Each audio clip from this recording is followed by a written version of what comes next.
আচ্ছা, তাহলে আজকের আলোচনা শুরু করা যাক। আমাদের হাতে আছে রবার্ট টি কিওসাকিন যে বিখ্যাত বই রিচ ড্যাড পুয়ার ড্যাড, সেটার উপর একটা বেশ বিস্তারিত পর্যালোচনা। হ্যাঁ। আমরা এই আলোচনাতে পর্যালোচনাটার একটু গভীরে যাব, দেখতে চেষ্টা করব বইটার মূল আর্থিক দর্শন বা চিন্তাভাবনাগুলো ঠিক কি, যা এই রিভিউতে উঠে এসেছে। ঠিক, এই পর্যালোচনাটা শুধু বইটার একটা সামারি না, এখানে কিন্তু বইয়ের মূল শিক্ষা, কিছু বেশ শক্তিশালী দিক, আবার কিছু সীমাবদ্ধতার কথাও বলা হয়েছে। হুম।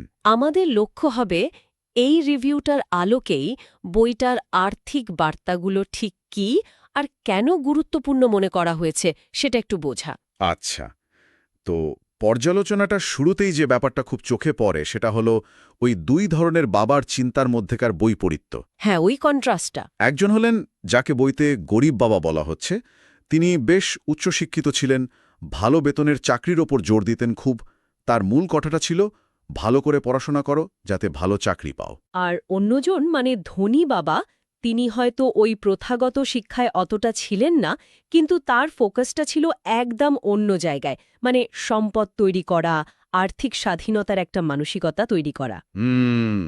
পর্যালোচনা অনুযায়ী ওনার প্রধান দর্শনটাই ছিল টাকার জন্য কাজ করো না, বরং টাকাকে তোমার জন্য কাজ করতে শেখাও। এই আইডিয়াটাই আসলে পুরো বইটা এবং এই পর্যালোচনারও একদম কেন্দ্রে। আর এই দর্শনটা থেকেই মনে হয় পর্যালোচনাটা আর্থিক সাক্ষরতার উপর খুব জোর দিয়েছে।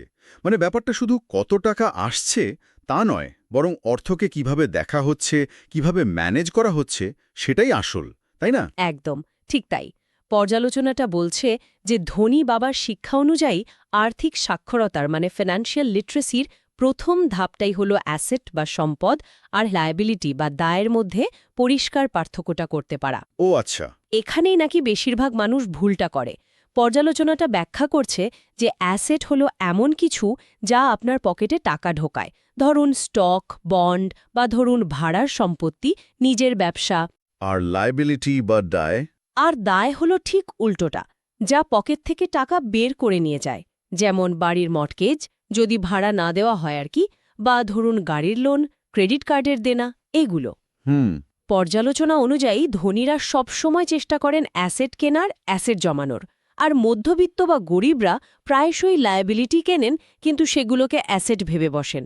এই পার্থক্যটা বুঝতে পারাই নাকি আর্থিক স্বাধীনতার পথে একটা বিরাট পদক্ষেপ। রিভিউতে এমনটাই মনে করা হয়েছে। এখানেই তো ব্যাপারটা খুব ইন্টারেস্টিং হয়ে উঠছে। পর্যালোচনা অনুযায়ী এই অ্যাসেট জমানোর পথ ধরেই আসে প্যাসিভ ইনকামের ধারণাটা, তাই তো? নিষ্ক্রিয় আয়। হ্যাঁ, প্যাসিভ ইনকাম। এমন আয় যা নিয়মিত পরিশ্রম ছাড়াই আসতে থাকে। একদম। পর্যালোচনাটা এই নিষ্ক্রিয় আয়ের ওপর কিন্তু খুব গুরুত্ব দিয়েছে। ধনী বাবার দর্শন অনুযায়ী শুধু চাকরির বেতনের ওপর নির্ভর করে থাকাটা একরকম ফাঁদে আটকে থাকার মতো। আচ্ছা। আসল আর্থিক নিরাপত্তা বা স্বাধীনতাটা আসে ব্যবসা থেকে, বিনিয়োগ থেকে বা অন্য এমন উৎস থেকে যা নিয়মিত আয় তৈরি করে, এমনকি যখন আপনি হয়তো অ্যাক্টিভলি কাজ করছেন না তখনও।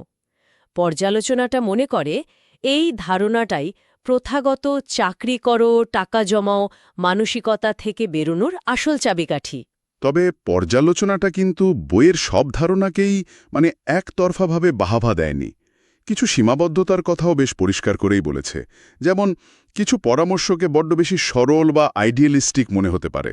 ঠিক, পর্যালোচনাতে এটাও বলা হয়েছে যে বইয়ের অনেক উদাহরণ বা কৌশল ধরুন আমেরিকার প্রেক্ষাপটে হয়তো কাজ করে, কিন্তু অন্য দেশের সামাজিক বা অর্থনৈতিক কাঠামোতে সেটা হয়তো অত সহজে খাটবে না। এটা একটা জরুরি পয়েন্ট। তাছাড়া ইনভেস্টমেন্টের সাথে যে রিস্কগুলো থাকে, ঝুঁকি, সেই বিষয়ে বইটাতে খুব গভীর আলোচনার অভাব আছে বলেও পর্যালোচনা মনে করে। কিন্তু এই সীমাবদ্ধতাগুলো সত্ত্বেও পর্যালোচনাটা বইটার সরল ভাষা আর মানুষকে যে প্রচলিত আর্থিক চিন্তার বাইরে ভাবতে উৎসাহিত করে সেটার কিন্তু প্রশংসাই করেছে। কলেজ যে আমাদের টাকা পয়সা ম্যানেজ করা বা ফিনান্সিয়াল ইন্টেলিজেন্সের মতো জরুরি বিষয়গুলো প্রায় শেখায় না, সেই দিকটা খুব ভালোভাবে তুলে ধরেছে। একদম। পর্যালোচনা অনুযায়ী যেহেতু স্কুল কলেজ আমাদের টাকা পয়সা সামলানো শেখাচ্ছে না, তাই এই জ্ঞানটা অর্জন করার দায়িত্ব আসলে ব্যক্তির নিজের। বইটা সেই উদ্যোগ নিতে বা অন্তত সেই পথে ভাবতে একটা ইন্সপিরেশন দেয়। তাহলে এই পুরো আলোচনা থেকে মানে পর্যালোচনা থেকে মুদ্রা কথাটা কি দাঁড়ালো? আমার তো মনে হচ্ছে মূল বার্তাটা হলো আর্থিক স্বাধীনতার জন্য আসলে দরকার মানসিকতার একটা বড় পরিবর্তন। Mindset shift. হ্যাঁ, শুধু কঠোর পরিশ্রম বা ভালো চাকরিই সব নয়, অর্থ কিভাবে কাজ করে সেটা বোঝা আর তাকে নিজের জন্য কাজ করানোটা খুব জরুরি। পর্যালোচনাটি বইটিকে 5-এর মধ্যে 4.5 রেটিং দিয়েছে, আর যারা আর্থিক স্বাধীনতা বা বিনিয়োগ নিয়ে একটা নতুন দৃষ্টিভঙ্গি পেতে চান তাদের জন্য এটা একটা অবশ্য পাঠ্য বই হিসেবেই তুলে ধরেছে। তবে এই পুরো আলোচনার শেষে একটা জরুরি প্রশ্ন কিন্তু থেকেই যায়, যা পর্যালোচনাটাও একটু ইঙ্গিতে বলেছে।